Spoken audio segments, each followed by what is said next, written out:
The development of technology is growing greatly. Every second year, the speed of development in technology doubles. This is what we know today as Moore's Law. This is a study conducted by Gordon Moore, the co-founder of the computer processor company Intel.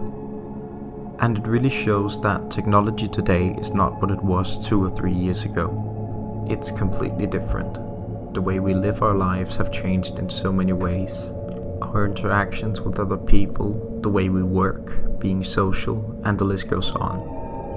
You might like the ways things are progressing as we keep developing and studying things such as space travel, artificial intelligence, and medicine. But some people are afraid of technology and how fast we've changed. They consider technology to be a negative aspect of our lives, as it makes us less social and makes our lives and hard work meaningless. In a decade or two, we might be able to 3D print buildings. In a millennium, we might even cure death. Who knows? The point is, technology is progressing and some people don't like it. They are afraid of technology taking over. These people are known as technophobes. They don't like technology. They like living in local communities and being able not to rely on technology. On the opposing side, we have technophobes, who look at advanced technology with great enthusiasm. They consider technology as a great tool and thinks it improves our lives in many ways. But does it really, or have we fooled ourselves? Wendell Berry agrees with this. He thinks that technology isn't something we need in our daily lives. He has a very unorthodox view on how we should live our lives, and it might actually be good for us. Berry is a farmer from Kentucky who states that we should restrict a lot of the technology we use in our daily lives. He wants a more local community that he can talk and interact with, rather than just checking in at the social medias. He wants a physical relationship with his everyday tools, environment, and community. We all know the situation where we are waiting on a friend in a bar or something similar. Instead of talking to strangers at the bar while we're waiting, we spend our time in text conversations, letting our friend know where we're sitting, what we're up to, and so on. It is this situation that Wendell Berry tries to live without. He prefers that we talk to the strangers instead of pulling out our phone. A person of completely opposite view is Kevin Warwick. Professor Warwick is a 63-year-old professor and engineer from England. He works in the field of biomedical technology, artificial intelligence, and cybernetics.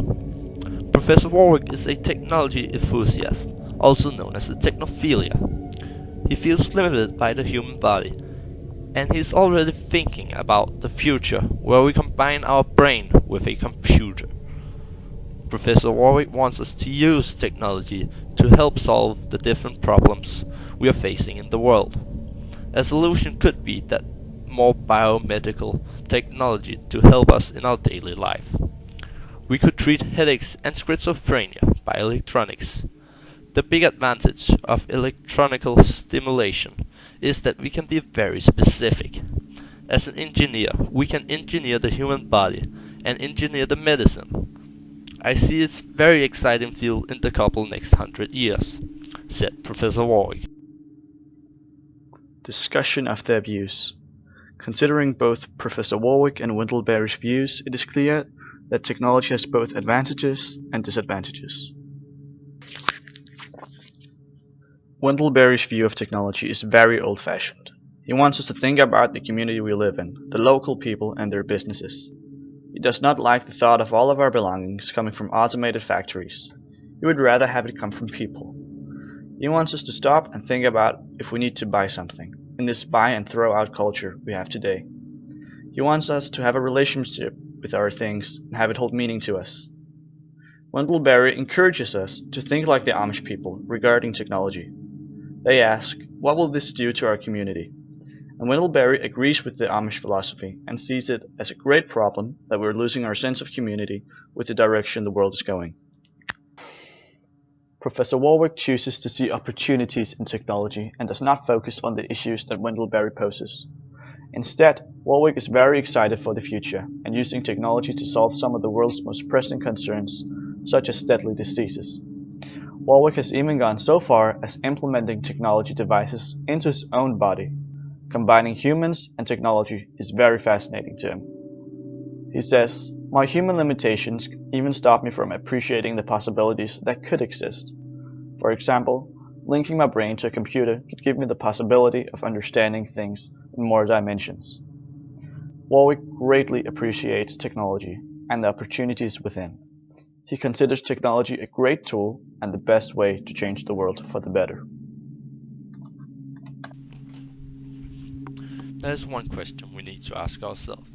Is it really worth losing the local and traditional life for the advantage that you get of modern technology? If humans keep inventing new technologies, can you live with the consequences of it? Both Mr. Barry and Professor Warwick definitely have strong opinions on this topic. They both have very different opinions whether or not technology is a good or bad thing for the human race. Mr. Barry supports the more traditional with less technology and a more local community, where Professor Warwick wants us to use more technology for the advantage of a better and higher life quality.